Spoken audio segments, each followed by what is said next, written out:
Let's talk about something that we're all very familiar with, grocery shopping. It's a huge industry. It's become remarkably easy and fast to click a button and get groceries delivered to your door. But what's gone on with labels in that industry over time? Do the labels even have any meaning anymore? There are so many different types of labels, and each one is either regulated by a certain agency or not really regulated at all. You'd be shocked to find, if you take a look, that some labels are virtually meaningless. And other labels such as antibiotic-free or sustainably produced, are either not being enforced at all or simply have no meaning or means of enforcement.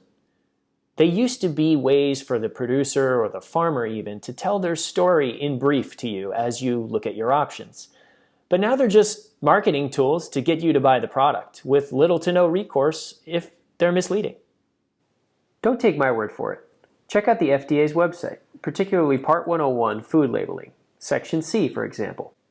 It turns out that foods labeled fresh, those we often associate with premium prices and quality, can be labeled fresh after being treated with waxes, coatings, pesticides, chlorine, acid wash, or even ionizing radiation, of course, up to a maximum dose.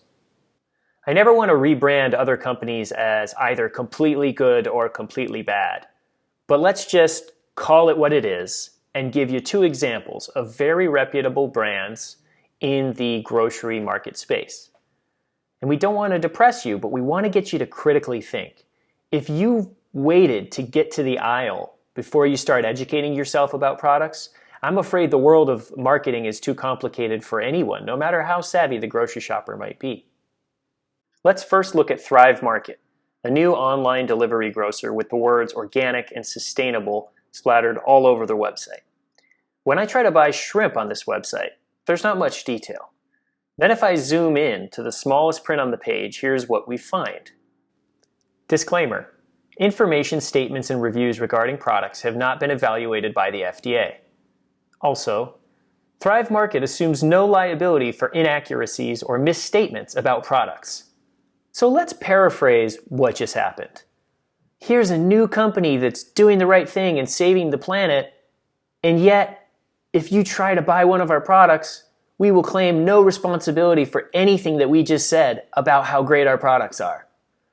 So that's really disheartening when you see a new fast-growing brand taking advantage of the good nature of consumers to buy things that are better for them and better for the planet.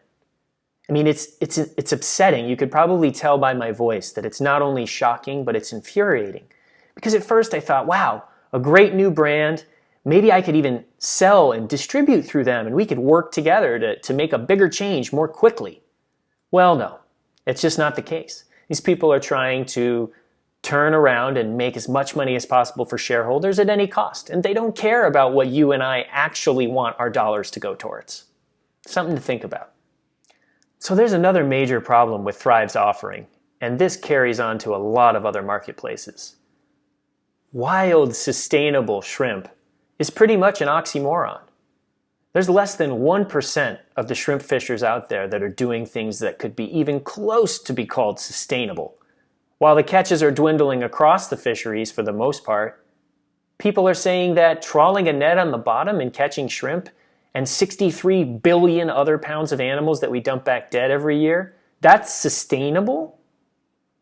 So before I get too upset, let me tell you about another example for today. Now I gotta be careful, right? Because it's Whole Foods and they're doing a lot of good things. They represent farmers such as Pacifico Aquaculture down in Ensenada, Mexico, who are growing a great striped bass. I know the environment, I know the people, and I can stand behind what they're doing. And Whole Foods spends money to make sure that their farms, farmers, producers are doing things right. But what's up with the labeling? The other day there was halibut on sale, $41 a pound, from Vietnam. I had a discussion gently with the guy behind the counter and said, couldn't be from Vietnam, it's not possible, they don't live in water that warm. He reassured me that it was, and I simply tried to help, but to no avail. So it could be an honest mistake. Then just the other day, grouper at a reasonable price, but the grouper was listed as being from Grouper, which is not a country. And when I asked behind the counter, they admitted, oh, it's a silly mistake, but they couldn't tell me where it was from or how it was caught. So even the mighty Whole Foods, which, by the way, is main priority is to return profits to Amazon, its owner, the mighty Whole Foods is not a cure-all to go in there and say, I am doing my best. No. You have to educate yourself on specific products. We have to ask questions. We have to take a few minutes, one time only, to learn about each of your favorite foods that you go and buy every week.